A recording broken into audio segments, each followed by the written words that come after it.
नमस्कार, मैं हूं हबीब खान और आज हमारे सामने मौजूद हैं पूर्व विधायक, पूर्व अध्यक्ष जिला पंचायत मिर्जापुर, उत्तर प्रदेश कांग्रेस संगठन के सृजन के जोनल कोऑर्डिनेटर प्रयागराज, राष्ट्रीय कांग्रेस के अनुसूचित जाति विभाग के नेशनल कोऑर्डिनेटर और प्रभारी मध्य प्रदेश श्री भगवती प्रसाद चौधरी जी।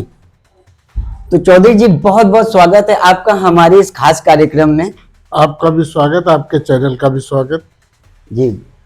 तो चौधरी जी, साल 2014 में लोकसभा चुनाव में कांग्रेस को 44 सीट और 2019 के लोकसभा चुनाव में कांग्रेस को 52 सीट, लेकिन जब साल 2024 में कांग्रेस को लोकसभा चुनाव में 99 सीट आई तो कुछ राजनीतिक विशेषज्ञों का यह कहना था कि ये कांग्रेस की वापसी है, लेकिन कांग्रेस फिर भी सरकार बनाने में कोसों दूर है। इस पर आपकी क्या राय है? देखिए, मैं भी 2014 में लोकसभा राउटरगंज से लड़ा था, 19 में भी लड़ा था और 24 की जो परिस्थिति थी, पूरे देश में एक माहौल था कि परिवर्तन आ रहा है और जो वोटों की संख्या और सीटों की संख्या बढ़ी वो राहुल गांधी के पदयात्रा और संविधान की किताब को लेकर के चलने से हुआ। जब देश की जनता ने उन्हें न्याय का योद्धा मान लिया और वो देश के लिए, सत्ता के लिए नहीं, देश के संविधान की रक्षा के लिए, उसकी हिफाजत के लिए, लोकतंत्र की हिफाजत के लिए, धर्मनिरपेक्षता की हिफाजत के लिए, गंगा जमुनी तहजीब को बचाए रखने के लिए उस पर जोर दिया और मतदाताओं ने उनका साथ दिया। और यही कारण था कि अब तो वो 100, उस समय 99 सीट आए। तो चूंकि पूरे देश के लेवल पे चुनाव था, उत्तर प्रदेश में ही देखिए कितना बड़ा मिराकिल हुआ कि जो समाजवादी पार्टी जब बसपा से गठबंधन करके चुनाव लड़ी थी तो समाजवादी पार्टी को 5 सीट मिली थी और बसपा को 10 मिली थी और इस बार उनको 37 सीट मिला और हमें 16 में 6 मिला। तो ये पता चलता है, हमें वो सीटें मिली थी जो बहुत विपरीत थी, लेकिन उसके बावजूद भी चूंकि राहुल गांधी चाहते थे कि एक मैसेज जाए और आप जानते हैं कि किस तरीके से वोटों की चोरी हुई। हम बनारस के चुनाव में खुद मेरी ड्यूटी थी, चुनाव में भी थी, काउंटिंग में भी थी। 6 राउंड हमारे उम्मीदवार जीतते रहे, अजय राय जी जीतते रहे और जब पूरे दुनिया के लोगों ने देखा कि भारत का प्रधानमंत्री हार रहा है, वही वक्त सब चीजें डाउन हो गया, बंद हो गया, घोषणा बंद हो गया, सब कुछ हो गया और बाद में एकाएक आकर के देश में घोषित करा दिया। अब ये तो एक उदाहरण था, पूरे देश में ये चला, हमें उसकी चिंता नहीं है। कांग्रेस सत्ता के लिए राजनीति नहीं करती, कांग्रेस देश के लिए करती है, देश के आवाम के लिए करती है, देश की व्यवस्था के लिए करती है। जब कांग्रेस की स्थापना हुई थी तो मात्र 72 लोगों ने ब्रिटानिया हुकूमत से मोर्चा लेने के लिए एक संगठन बना था जिसका नाम कांग्रेस था। 72 लोगों ने, अब सोचिए उनकी हिम्मत, उनके जज्बा और जुनून को कि ब्रिटानिया हुकूमत से मोर्चा लेने के लिए। तो हमें सत्ता का लालच नहीं था, गुलामी से भारत माता को मुक्ति दिलाना था। जी चौधरी जी, कांग्रेस राज्यों का चुनाव क्यों हार रही है? आखिर कहां हो रही है चूक? देखिए, बहुत अच्छा सवाल किया आपने। ये कुछ मतदाता ऐसे हैं जो ये नहीं समझ पाते कि हमारी समस्या का समाधान सूबाई हुकूमत से होगा कि मरकजी हुकूमत से होगा, प्रांतीय सरकार से होगा कि राष्ट्रीय सरकार से होगा, और इसके वो गुमराहियत के शिकार हो गए। अगर आप तसव्वुर कीजिए कि दिल्ली में कांग्रेस की सरकार होती और यूपी में भले योगी राज रहते, योगी आदित्यनाथ जी रहते, तो क्या बुलडोजर चल सकता था? हिम्मत होती? लेकिन लोग बट गए सूबाई हुकूमत के चक्कर में, कोई इनके साथ, कोई मायावती के साथ, कोई इनके साथ, कोई उनके साथ। अगर आज केंद्र में हमारी सरकार होती तो देश के किसी हिस्से में कोई अन्याय ना होता। विधायक जी, कांग्रेस नए नेतृत्व में या कह लें विशेषकर राहुल गांधी के नेतृत्व में क्या अपनी पिछली सफलता पुनः प्राप्त कर पाएगी? देखिए, कांग्रेस जो है ना, व्यक्ति के सहारे नहीं, सिद्धांत के सहारे, नीति के सहारे, अपने पिछले कर्मों के सहारे, अतीत के सहारे हम आगे बढ़ते हैं। कांग्रेस का जो योगदान है कोई उसका मुकाबला नहीं कर सकता। लोग झूठ बोल के, गुमराहियत का शिकार बना करके नफरत का वातावरण पैदा करके। ये तो राहुल गांधी है जो मोहब्बत की दुकान खोलने की बात करते हैं और वो कहते हैं सभाओं में कि हमें नफरत का पहाड़ा याद न रहा, हम मोहब्बत नफरत का हमें पहाड़ा याद न रहा, मोहब्बत से मोहब्बत का गूढ़ा जानते हैं। तो वो तो मोहब्बत फैलाना जानते हैं। विपक्षी नेता होने के बावजूद सामाजिक कार्यों में आपकी रुचि बनी रहती है, तो आपको नहीं लगता कि एक नेता को दलगत राजनीति से ऊपर उठकर समाज के लिए कुछ करना चाहिए? देखिए, समाज हमारा अस्तित्व है। अगर समाज नहीं रहेगा तो हम किसके साथ राजनीति करेंगे? जी, हम बंजर भूमि पे कोई खेती कर पाएंगे? जब समाज नहीं रहेगा तो हम किसके किसके लिए राजनीति करेंगे? किसके सहारे करेंगे? किसके हित के लिए राजनीति करेंगे? समाज का सामाजिक दृष्टिकोण को, सामाजिक सद्भावना को, इसको बचाए रखने की जरूरत है। उसके बाद सियासत का नंबर आता है। ये जो गुलदस्ता है ना, गुलदस्ता एक फूल से नहीं होता, कई तरह के जब फूल होते तब वो गुलदस्ता होता है। उसकी हिफाजत करने के बारे में सब नहीं सोचते, कांग्रेस सोचती। क्यों सोचती है? कि माली को चिंता होती है बाग की, जो सींचता है। वो अगर एक टहनी किसी पेड़ का टूटता है तो उसको तकलीफ होता है, किराएदार को तकलीफ नहीं होता। कांग्रेस इस देश की माली है। विधायक जी, राहुल गांधी और सोनिया गांधी जी के बाद भारतीय राष्ट्रीय कांग्रेस का कोई भविष्य नहीं दिखता, इस पर आपकी क्या राय है? देखिए, नेहरू जी के बाद भी लोग यही सोचते थे, जी, शास्त्री जी के बाद भी यही सोचते थे, इंदिरा जी के बाद भी यही सोचते थे, राजीव गांधी के बाद भी सोचते थे, मनमोहन सिंह जी के बाद भी सोचते थे। तो ये कांग्रेस सिद्धांतों पर चलती है। कांग्रेस का एक उसूल है, कांग्रेस का सिद्धांत है, कार्यक्रम की सूची है। कांग्रेस उसके सहारे चलती है। ये तो आना जाना, ये तो प्रकृति का है, कोई आया है जाएगा ही।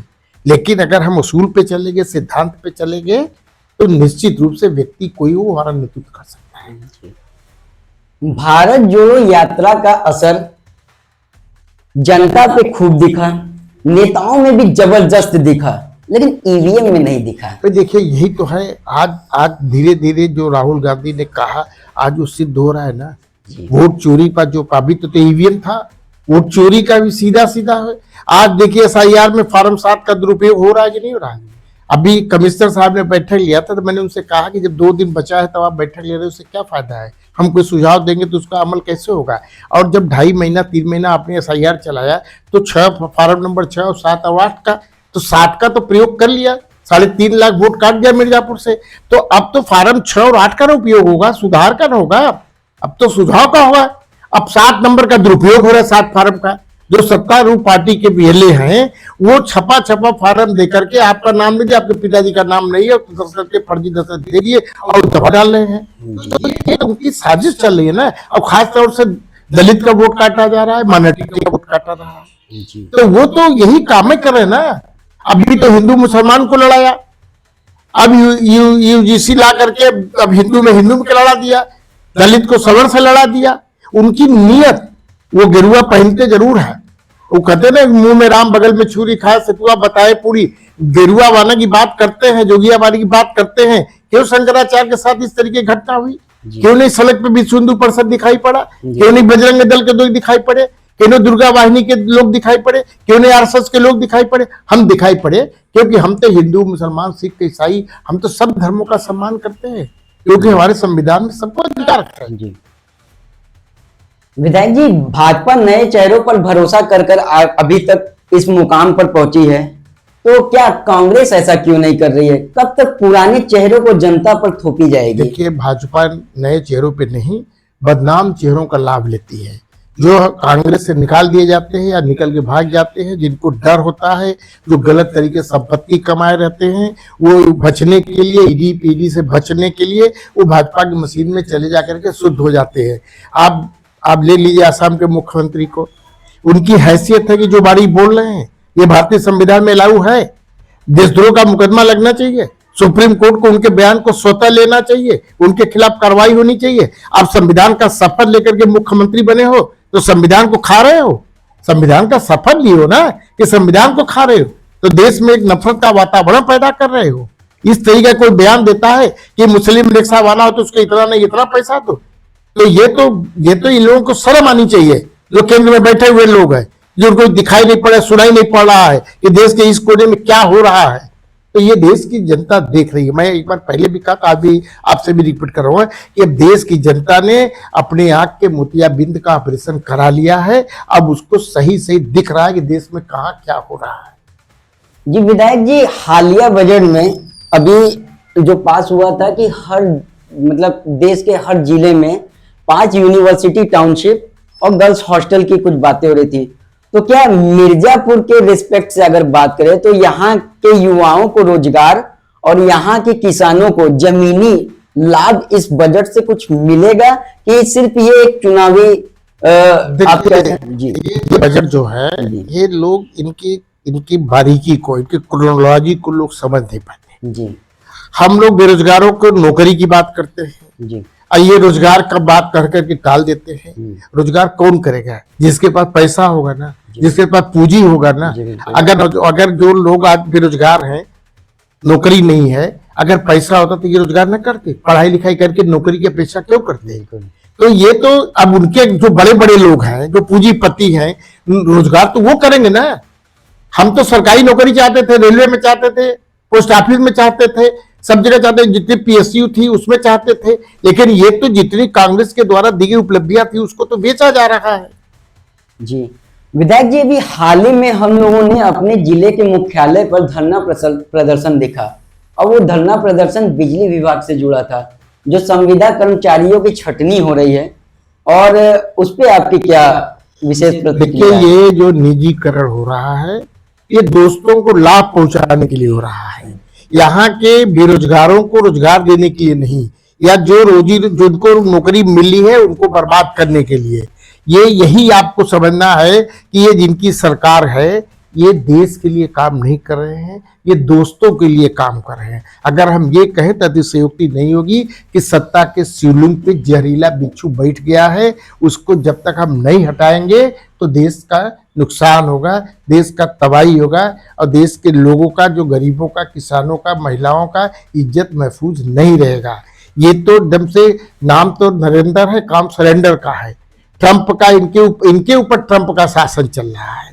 इनकी हैसियत नहीं है कि उसका जवाब दे सके। वही निर्णय लेता है, वही टैरिफ घटाता है, बढ़ाता है। अभी 50% टैरिफ था, उसको बता दिया 18%, और जो भारत को मिलना था टैरिफ उसको 0 कर दिया। ये क्रोनोलॉजी सब नहीं समझते। सफर तो हम होंगे ना, गरीब आदमी ने सफर करेगा। इनको तो ये बताने में शर्म लगता है कि अब कितना रोजगार पैदा किए। ये क्या बताएंगे कि शराब की बिक्री इतनी बढ़ गई, यानी तबाही। ये बताएंगे कि खजन से इतना पैसा मिल रहा है, इतने पहाड़ खोद दिए गए। अरे ये बताइए ना कि कितने लोगों को हमने पढ़ा दिया, कितने को सरकारी नौकरी मिल गई, कितने की आर्थिक उत्थान हो गया। ये ना होना चाहिए। आप 5 किलो गल्ला दे रहे हो, 5 किलो गल्ला से गरीब आदमी की बेटी का विदाई होगा? सोने का दाम इतना बढ़ गया, एक नाक की नथुनी तो नहीं बन सकती। किसके लिए आप कर रहे हो? अध्यक्ष जी, अभी भी हाल ही में कुछ समय पहले केंद्र सरकार द्वारा एक स्कीम जी राम जी, इसके बारे में आपकी प्रतिक्रिया जानना चाहेंगे। देखिए, उनकी नीयत जो है गांधी के खिलाफ है, गांधी की विचारधारा से खिलाफ है, गांधी के नाम से खिलाफ है। जबकि उनको प्रेरणा लेना चाहिए गांधी से कि गांधी मरते समय हे राम कर रहे थे। तुम तो वोट लेने के लिए राम राम करते हो, वोट लेने के लिए। नाम बदलने से कुछ नहीं होता, नेम चेंज से गेम चेंज नहीं होता। ये प्लेयर पर मुनहसर करता है। नाम तो आपने प्रयागराज का बदल, इलाहाबाद का बदल के प्रयागराज कर दिया तो वहां रामराज आ गया। तो अगर आप यही नहीं, मैं अगर थोड़ी देर के लिए कहूं कि मोदी जी का नाम बदल करके नरेंद्र वो कर दिया जाए, मेहुल चोकसी कर दिया जाए, तो कैसा लगेगा? नाम बदलने से सब नहीं होता। नीति को देखिए। लोगों ने कहा कि न सूरत बुरी न सीरत बुरी है, बुरा है वही जिसकी नीयत बुरी है। इन लोगों की नीयत देश के प्रति अच्छी नहीं है। विधायक जी, मिर्जापुर की अगर सड़कों की बात करें तो सड़कों को छोड़ दें, गलियां तक की हालत बहुत खस्ता हाल है। रोज हम और आप इसी से जूझते हैं, कहीं जाम में फंसते हैं, तो कहीं गड्ढे दिख रहे हैं, तो कहीं रोड बंद है। तो इन सब चीजों को लेकर आपकी क्या प्रतिक्रिया? भाई, यहाँ तो मतदाताओं को गर्व करना चाहिए कि ट्रिपल लीजर की सरकार है। केंद्र में भी है, राज्य में भी है, नगर पालिका परिषद में भी है। और हम लोगों ने भी आंदोलन किया था, धरना दिया था सड़कों को लेकर के। मीडिया लोगों ने बात की हम लोगों से, तो हमने कहा कि हमारी बात को तो भारतीय जनता पार्टी ने खुद ही प्रमाणित कर दिया। जो तीसरी जो कहते हैं डबल ए ट्रिपल इंजन जो नगर पालिका, उनका चेयरमैन खुद गया था मुख्यमंत्री से मिलकर के शिकायत किया कि हमारे नगर में सड़कों का ये हाल है, न विधायक कुछ कर रहा है, न एमपी कुछ कर रहा है, न मंत्री कुछ कर रहा है। अब इससे ज्यादा गिरावट क्या हो सकता है, इससे ज्यादा जलील की बात क्या हो सकती है। उसको शर्म आनी चाहिए कि वो लोग पब्लिक के सामने ट्रिपल इंजन, और हकीकत ये है कि हम सड़क पे नहीं चल पा रहे हैं।